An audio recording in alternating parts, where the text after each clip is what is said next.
Hey, sports fans, it's Mo Carter. Every high school football team in the Tennessee Valley has a goal of hoisting up a blue map at this year's Super 7 in Birmingham. And in order to get there, you have to do work in the off-season. This summer, the Fox 54 sports team chatted with a number of squads about their upcoming season. And you can check out some of your favorite teams right now on another edition of the First Down Friday Night Preview Series.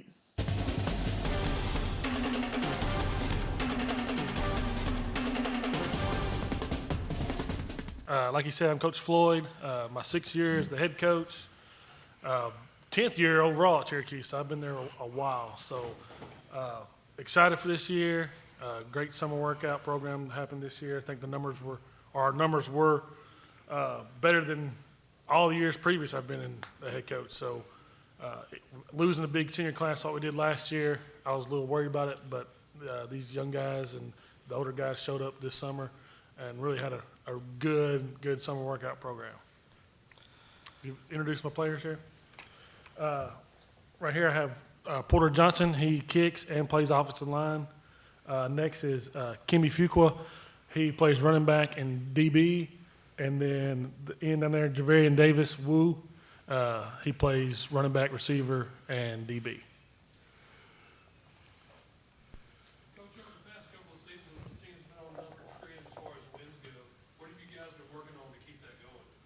Well, it's just been, when I first started out, we're young. I mean, I was playing 8th graders on varsity, 7th graders on varsity, and just getting the guys in the school that wasn't playing, getting them involved was probably the biggest success I've had.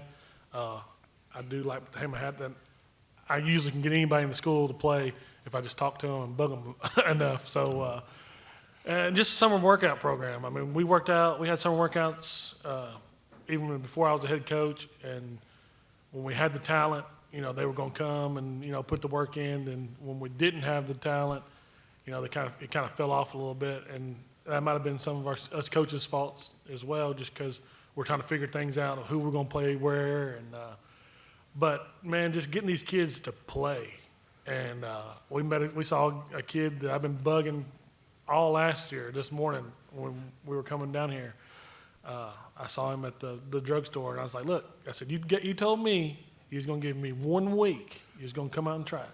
So he said, I'll be there, coach. So just bugging the kids. I mean, you got to shake the tree down, go into the neighborhoods, find people that don't go to Cherokee, that live in Cherokee, and get those guys out. But it's just really, man, the kids have put the work in, and they realize that they can have success. And like I said, we graduated 12 seniors last year that have been playing since those 7th, 8th grade days, and we still got several guys that can really play the game. So I'm not looking for a regression going into this year. I think we're going to, you know, keep this trend going and make the playoffs and, you know, win some more games.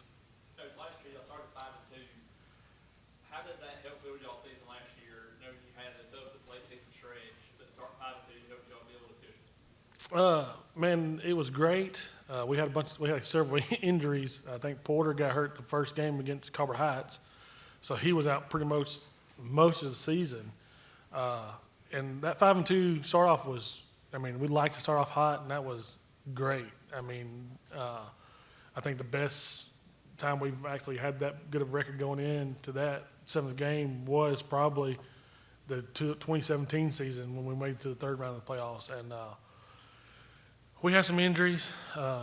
Wu's brother Tay, that graduated this past year, got hurt in the homecoming game, and him and his brother went off against Vina, and each scored, I think, 2 touchdowns apiece. And you know, and they stayed the week with me because their parents had to go out of town for their brother's Army graduation, so they stayed with me. So we got to win this game, and Vina was coming to that game undefeated, so we knew we had to beat Vina to make sure we had that playoff spot secure. And he woke up the next morning and said, my knee hurts. And I'm like, well, you didn't do nothing. I mean, he finally ran and scored some touchdowns, but he ended up tearing his meniscus. And he was out until the first round of the playoffs. And towards the end of the schedule back there, you know, we had some losses that really on paper we shouldn't have lost. But we just had some injuries. But yeah, going into that season with a 5-2 record was big for these guys. It seemed like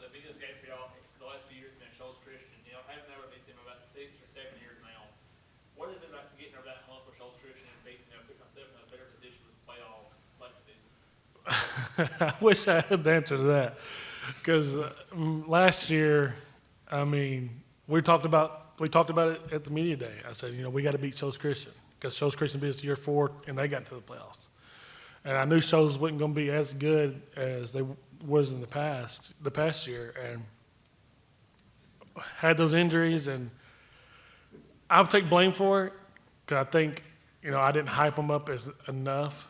And it seemed like in that game, everything that could go wrong went wrong. Our starting quarterback, he actually had an AC joint sprain, and he wanted to play, so I let him go out there and play. He probably shouldn't have been on the field. The backup quarterback just hadn't had enough experience. He came in the Phillips game after the quarterback got ejected and won that game for us. I think it's just, I take a lot of blame for it, because I think our guys went in that game saying, no matter what, we're going to come out here and we're going to win this game. And when it got tough and things didn't go right, there wasn't really an answer to it. I think Wu scored the only touchdown in that game. I think it was like a 70-something yard touchdown pass he caught, and it's just I wish I had the answer to that. I mean, they've been the kryptonite of us, and on paper, like I said, we're stacked talent-wise, and we beat everybody that beat them, and we like Vina beat them pretty bad, and we blew out Vina. I'm like, there's no way we can lose these guys, and I take responsibility for it. So it's just hopefully we can get over that hump this year. I got a question for the players. Real quick. Did y'all know the late Jimmy Payne, and if so, can you speak about what he meant to the Cherokee community as a fan of all sports? He meant a lot. He was Cherokee's biggest fan. He was there when nobody else would show up, but we still had a lot of people there. But when you think about Cherokee and you think of the fan base, your mind immediately goes to him. So he had a big impact on, just Cherokee as a community, but, also was a big supporter. When I got here, fortunately he wasn't here, but based off what other people told me, a big inspiration in Cherokee, the community, and I wish I had the chance to meet him. Yes, he was a great person. I miss him a lot. So yeah. Guys, if you could nickname a certain player or someone on your team spark plug, who would that be? Who would be the spark plug of the Cherokee team this year?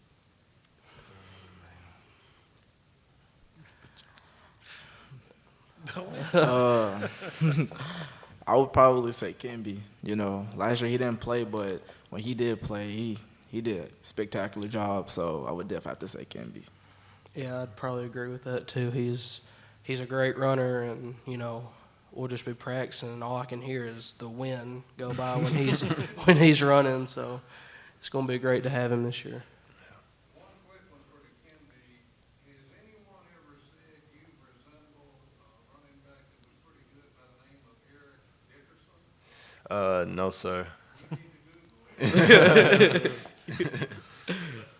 A brand new season of Fox 54's First Down Friday Night begins on Friday, August the 22nd on Fox 54 and the Fox 54 Plus app.